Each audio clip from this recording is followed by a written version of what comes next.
Pernah nggak sih kepikiran kalau kita bisa mengubah hidup cuma dengan kekuatan pikiran? Nah, dalam beberapa menit ke depan, kita akan bedah tuntas sebuah ide yang lagi viral dan juga kontroversial banget, hukum tarik-menarik. Ini nih, pertanyaan besarnya ya kan? Ada sebuah gagasan yang kedengarannya menarik banget, yang menjanjikan kita bisa loh menarik kesuksesan, kebahagiaan, bahkan kekayaan, cuma modal pikiran. Yuk kita cari tahu bareng-bareng, beneran sesimpel itu nggak sih? Anda pasti pernah dengar istilah-istilah ini seliweran di media sosial. Manifestasi, atau yang lagi ngetren banget, Lucky Girl Syndrome, di mana orang-orang percaya kalau mereka yakin beruntung, beneran jadi lebih beruntung. Semua itu akarnya ya dari satu konsep yang sama. Yap, konsep itu adalah hukum tarik-menarik. Intinya sih simpel, pikiran kita itu dianggap kayak energi. Kalau pikiran kita positif, getarannya bakal narik hal-hal yang baik. Sebaliknya, kalau pikiran kita negatif, ya yang datang malah hal-hal yang kita takutin. Oke, sekarang kita coba selami lebih dalam. Menurut para pendukungnya, gimana sih sebenarnya cara kerja hukum ini? Jadi prinsip dasarnya itu like attracts like, atau serupa menarik serupa. Pikiran kita itu diibaratkan magnet. Pikiran itu kan energi, punya getaran atau frekuensi. Nah, getaran inilah yang katanya bakal menarik energi dengan getaran yang sama dari alam semesta. Jadi, apa yang paling sering kita pikirin, itulah yang bakal jadi kenyataan. Nah, kerangka ini jadi populer banget gara-gara buku dan film The Secret. Pertama, kita harus meminta dengan spesifik. Bukan cuma aku pengen kaya, tapi jelasin kaya itu kayak apa. Kedua, percaya sepenuh hati, bahkan sampai bisa ngerasain emosinya seolah-olah udah kejadian. Terakhir, menerima. Nah, ini bukan berarti pasif nunggu aja loh ya. Justru kita harus proaktif, buka mata, dan ambil tindakan pas ada kesempatan yang nyambung sama tujuan kita. Jadi ini tuh lebih dari sekedar ngarep doang. Para penganutnya pakai teknik yang aktif. Mereka melakukan visualisasi, ngebayangin secara detail tujuannya udah tercapai. Terus pakai afirmasi buat memprogram ulang pikiran. Mereka juga rajin bersyukur buat menjaga energi positif dan melakukan pembingkaian ulang kognitif buat ngubar pola pikir negatif jadi positif. Kutipan ini datang dari penulis gerakan New Thought zaman dulu. Ini bukti kalau ide ini tuh sebenarnya bukan hal baru. Konsep ini udah ada dari abad ke-19, jauh sebelum viral di TikTok. Oke, ini pasti langsung memicu pertanyaan yang paling sering kita dengar. Kalau emang sehebat itu, kok buat saya nggak berhasil ya? Nah, mari kita lihat alasannya. Nah, ini dia yang bikin banyak orang frustrasi.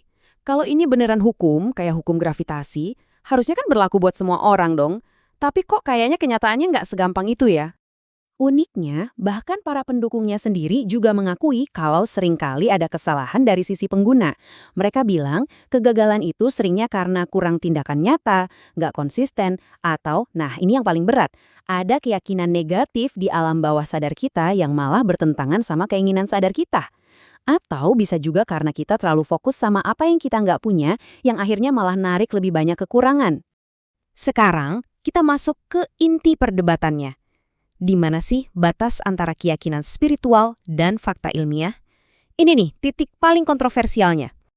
Jadi gini, di satu sisi ada keyakinan soal kekuatan pikiran yang rasanya magis. Di sisi lain ada sains. Dan kalau dari kacamata ilmiah, jawabannya tegas banget. Hukum tarik-menarik ini dianggap pseudoscience, sebuah kepercayaan yang minjem istilah-istilah ilmiah tapi tanpa ada bukti yang kuat. Disinilah letak masalah utamanya. Para pendukungnya kan sering banget pakai istilah kayak energi, getaran, dan bahkan fisika kuantum. Tapi, para ilmuwan mengkritik ini sebagai penyalahgunaan konsep.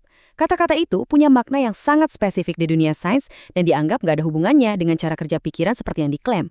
Kritikannya nggak cuma dari sisi sains tapi juga dari sisi etis. Pertama, klaimnya itu nggak bisa dibuktikan salah.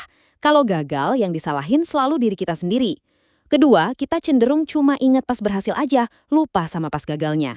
Ini namanya bias konfirmasi. Tapi kritik yang paling pedas adalah potensi victim blaming atau menyalahkan korban. Ini bisa bikin orang mikir kalau kemiskinan atau penyakit itu murni salah orangnya dan jadi abai sama masalah nyata kayak ketidaksetaraan sistemik di dunia.